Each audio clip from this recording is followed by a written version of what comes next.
Hey guys, welcome to the channel. I hope everybody had a fantastic New Year's. I had a great time spending with my kids, with my wife, had a fantastic time.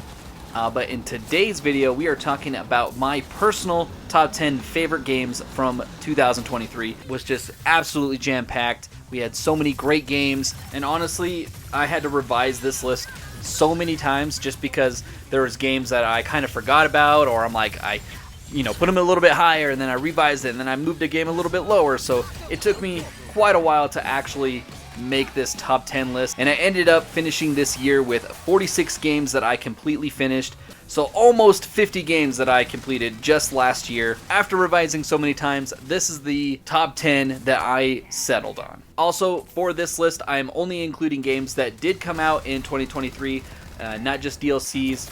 For example, I didn't include the Cyberpunk DLC Phantom Liberty, but honestly, I'd easily put that in my top 3 because that DLC was seriously so amazing. If you guys haven't played it, do yourself a favor, go play that. I just wanted to focus on the main games that came out this year. A few honorable mentions I do want to throw out there is Alan Wake 2. I have not had the chance to play that one just yet. I did finish the remastered version, but it is on my list to eventually play, as well as Baldur's Gate 3. I have just started this one just a few days ago. Like I said, there's just so many games that came out this year that I haven't had the time to literally play all of them.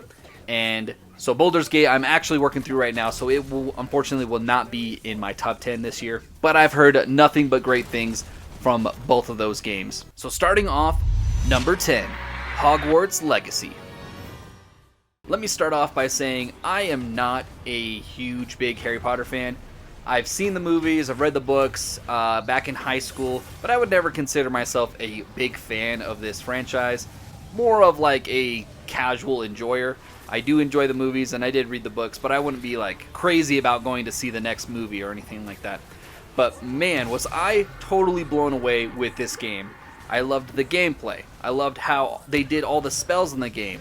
I thought the story was really good. I also really loved Hogwarts Castle. I thought it was pretty freaking awesome, and they did an amazing job. Even now when I'm going back and playing through it and looking at old footage, there's just so much stuff that I have yet to see, even within the castle. I also thought that the open world was really good. They have a lot of different parts to it. You got like the Forbidden Forest, and then you go all the way over to like the ocean, and there's some crazy mythical beasts down over there. Like, there's a lot of stuff to do, and I thought they did a great job with the open world. Flying around on your broomstick was also a lot of fun. Fighting all of the monsters like the trolls and giant spiders, and even a couple dragons. Like, there's just a lot to do in this game. On top of that, the music was also really good for the game. It's a real shame that this game didn't get any flowers at the Game Awards, but for me, it's definitely cracked that top 10 spot for me. Had a fantastic time with it.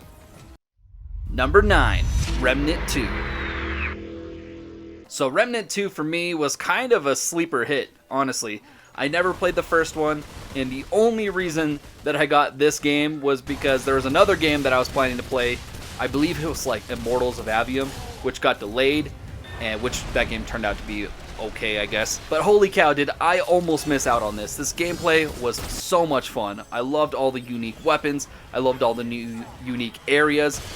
They do have like 4 totally different zones that you can go to. It's almost like they had 4 different like worlds, and they just smashed them all together. All the boss fights were just so much fun. Plus, I recently just played the DLC for that, The Awakened King, and they add so much to the base game already. So much more bosses, more unique weapons, and they even added a whole new class. I really enjoyed all the archetypes. For me, this game is definitely a sleeper hit because not only was the game one I hadn't planned on getting, but I ended up enjoying it and it being in my top 10. Hands down, one of the best games I played this year. Definitely deserving of a top 10 spot. Number 8, Armored Core 6, Fires of Rubicon. From Software simply does not miss, and Armored Core 6 is no exception. The combat in this game was so much fun. It was fast-paced, and probably one of the best combat games of like this year. It was so much fun customizing your mech, and absolutely just destroying everything around you. For me personally, it was one of those games that kind of seemed daunting at first, with all its various systems and trying to figure out all the weapons and numbers and combining that all into one mech. But once you kind of figured it out, the game was so much fun. All the boss fights were so crazy good. Even to this day, every now and then I'll think about that. The Ice Worm from Armored Core 6 was just so cinematic and so epic. was a ton of fun. I loved all of the different weapons, all the different tank builds, or I should say mech builds that you can make. So there's a lot of customization and ways that you can take out enemies. The combat overall was just incredibly fun and super addicting. Such an incredible game. Number 7, Resident Evil 4 Remake. So I am a huge survival horror fan. I absolutely love these types of games. Resident Evil 4 did literally everything perfectly. I had so much fun with it. Leon and all of the cast of characters were excellent. All the voice acting was excellent. One of my biggest things about these horror games is the atmosphere. I absolutely love the atmosphere here. Everything felt tense and dark and scary. All the bosses were fantastic. I had a great time fighting all of those. I really enjoyed how intense and fun all of them were to beat. I also enjoyed the parry system, which I knew is one of the newer mechanics in the game. Being able to parry some of the chainsaw dudes and turn around and whip them with a roundhouse kick was a lot of fun. As I mentioned, all the characters were amazing. Leon is such a freaking beast. I enjoyed his character. The whole story here was just absolutely incredible. And out of all of the Resident Evil games that I've played thus far, Resident Evil 4 is probably my favorite. As I've mentioned before, I'm fairly new to the Resident Evil franchise, only playing some of the newer ones like 7 and 8, and then the remakes. That said though, they did an absolute incredible job with Resident Evil 4 Remake. Number 6, Dead Space. So honestly, this is one of the spots that I constantly went back and forth with, putting it higher, lower, flipping them around. And honestly, you could swap Dead Space for RE4 here. And no joke, I swapped them so many times. Almost every time I revised my top 10 list, I always switched them. But after sitting down and thinking about it a lot, I think I did enjoy the Dead Space remake just a teeny tiny bit more than RE4. Just like RE4, the combat here is really good. I loved all of the weapons. They're all very unique and different, and I really enjoyed all of the dismemberment here. It was really cool shooting off their legs and then having them crawl on the ground, and especially when you're getting swarmed by a horde of them, it came in really handy, shooting off a lot of legs. And also, Dead Space felt a little bit scarier to me. There are a lot of moments that were like, the power goes off and my heartbeat immediately starts pounding. I can hear all the enemies in the vents, and I don't know, it just, to me, it seemed to be a little bit more creepy. The atmosphere seemed to be more intense here. I really enjoyed that. I'm big on atmosphere, and I really enjoyed it here in Dead Space. And that's something that I think they just do really well. Dead Space really nails the atmosphere and the feel of being dark, cold, and scary. I always felt like something was going to pop out every time I turned the corner. Number 5, Star Wars Jedi Survivor. So unlike Hogwarts, I am actually a huge Star Wars fan.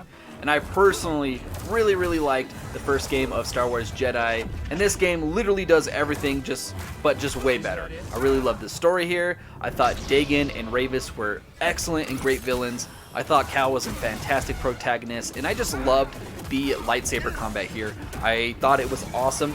I thought that it was cool that they brought the dismemberment, especially on all those droids. It was just so much fun slicing up the droids and the stormtroopers. I also really enjoyed all of the boss fights here. They were all really cool, cinematic, and some even being super tough. I just think of the Ravis boss fight was actually pretty tough. The Rancor, let alone the double Rancor, a lot of those boss fights were super fun. And so, like I mentioned, some of them were quite challenging. But all in all, the combat here was super fun. I loved the Force abilities and matching them with your lightsaber combat. It was also really cool seeing a lot of the Clone Wars droids.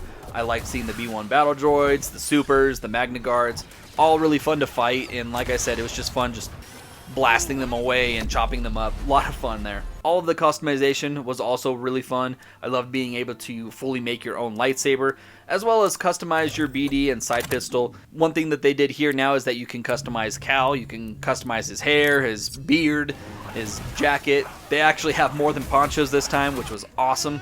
A lot of customization here. I thought the story was fantastic, and I literally can't wait to see what they do for the next game. Number 4, The Legend of Zelda Tears of the Kingdom. Man, I absolutely loved Tears of the Kingdom. I don't know if it was just because they changed some few things, but like I said, I don't know if I was just burnt out of open world games at the time of the first one, but one of my favorite parts here was the new Ultra Hand ability. I thought it was so much fun making all kinds of crazy things. trying to make my own solutions to puzzles was really cool. I also really liked the weapon crafting here. You can really make some wild stuff, combining different materials to different blades and different handles and whatnot. So I've made some pretty crazy looking weapons, so that was a lot of fun. And then also just the sheer scale of the game is also just mind-blowing. Like, I can go all the way from the Sky Islands and jump down and fall literally all the way down to the ground level, past the ground level even, down into the depths, all without a load screen or anything. With all of those being just huge maps just within themselves. The Sky Isles has a ton, the ground level of course is your biggest, and then just so much underneath, and it loads all on the Switch, which is it's just a miracle in with itself. I'm literally blown away that they're able to do that. There's so much stuff to do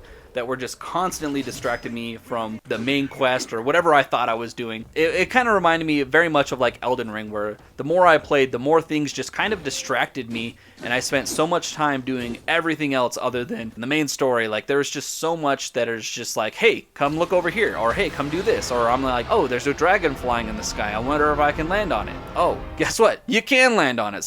So much stuff that is just constantly pulling your attention away and just always discovering something. That's one thing I do love about Tears of the Kingdom, is that you're always in a sense of discovery. Every time you turn the corner, every time you go to a new area, there's just so much to discover and is constantly pulling you away, which probably it took me freaking almost 200 hours to actually beat the main game. But a lot of fun here. I do have to say that this game was way better than I thought it was going to be. Overall, I did have a fantastic experience with Tears of the Kingdom, and is one of my favorite games this year.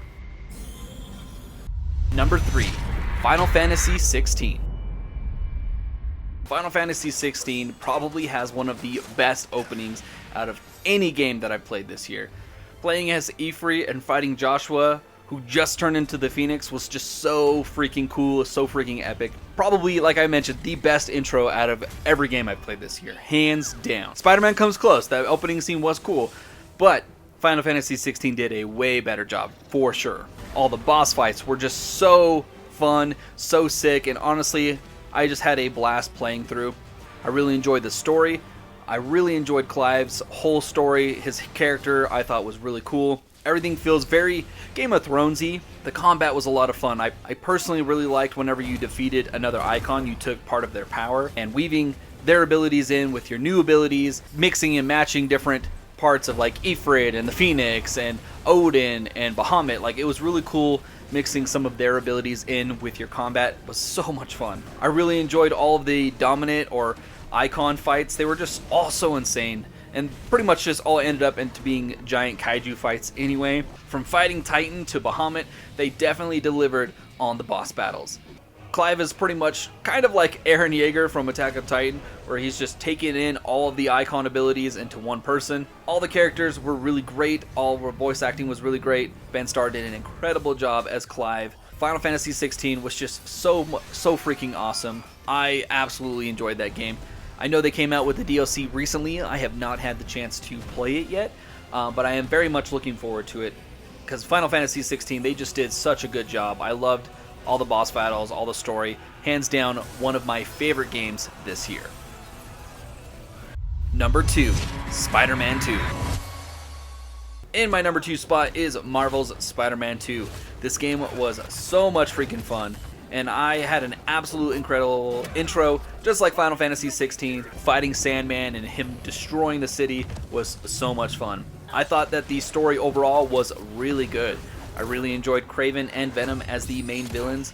Was so freaking awesome. I think that the choice to have Harry be Venom and be in the Venom suit was a really good choice. Harry being close to Peter had an emotional impact on it, and just the whole thing together, him being his best friend, had a lot more weight to it than I think if Venom was just like Eddie Brock or somebody else. But man, I was not expecting to play as Venom. There was a lot of things that I was expecting, and that, like, you know, from a traditional Spider-Man game from like the last 2 that we played, being able to actually play as Venom and just tear up parts of the city and the lab was not on my list. This was so freaking cool and so epic. And like I said, was probably one of the coolest moments in gaming this year for me. All the boss battles were really fun. I really enjoyed the boss battle against Kraven, whether you're Spider-Man or Venom, and I really enjoyed the Venom boss fight at the very end. There's a few others scattered in between, but all of the boss battles I think really delivered here in the game, and were just a ton of fun to do. I loved all of the new abilities. Obviously, Spider-Man gets the Venom symbiote powers, and then Miles gets the Venom powers, which is always really confusing. But they both get power boosts, which was really cool. I thought the open world was really cool in that you can freely swap between Peter and Miles. The new web wings I thought were really cool. You can pretty much fly now, especially with the wind tunnels. You can literally just zoom all the way across the city. I loved all of the suits. Both Spider-Man and Miles have a ton of different suits that you can get. The combat is more or less the same, but I actually really enjoyed it. It was really easy to just jump right in and kind of have that muscle memory of exactly how to play. Spider-Man 2 is definitely one of my favorite games, hands down, of 2023. And coming in at my number one spot, my favorite game that I played this year was Lies of P. I am a huge From Software fan. I love all their games. Even Armored Core 6 is on my top 10 list. Big fan of everything they do, and Lies of P is probably the closest thing to one of these From Software games. If I didn't know beforehand that this was not a From Software game, I would have easily thought that From Software made this game. They did such a great job. Bloodborne is one of my favorite games of all time, and man, does this Lies of P game really scratch that Bloodborne itch. The combat was so much fun. I loved all of the boss fights. All the boss fights here were really hard, but nonetheless was incredibly fun. I loved the art direction, especially with the the Pinocchio twist on it.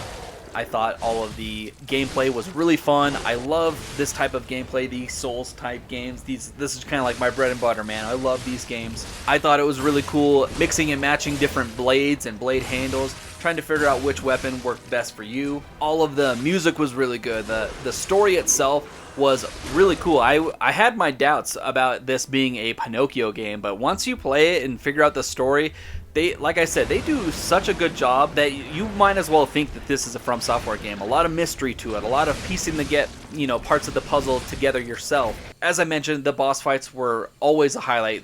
In all of these Souls-like games, the boss fights are really make or break for me, and they did such a good job here. And that is why I am giving Lies of P my number one spot for 2023. This year was absolutely packed with just big, awesome bangers this year. There's so many games, like, even just thinking about the year before, there was a lot of games, but just 2023, the quality of games that came out this year is almost unmatched. There's so many great games that I don't even have time to play yet. Like I've mentioned, I haven't played Alan Wake 2 yet. I heard that did so well. Lots of people love it. Same with Baldur's Gate 3. I'm just now starting it. So many great games this year, and I can't wait to see what is in store for us in 2024. But that is going to be it, guys. That is my top 10 list of 2023, the best games in my opinion that came out. Let me know down in the comments what your favorite games were, and as always, guys, these are just opinions. Everyone's list might be a little bit different. Your favorite game may not have been my favorite game, and vice versa. So let me know down in the comments below what your top 10 favorite games of last year were. And that's going to be it for the video, guys. I hope you enjoyed it. If you did, show us some love and drop a like on the video and subscribe to the channel, and we'll catch you guys on the next video.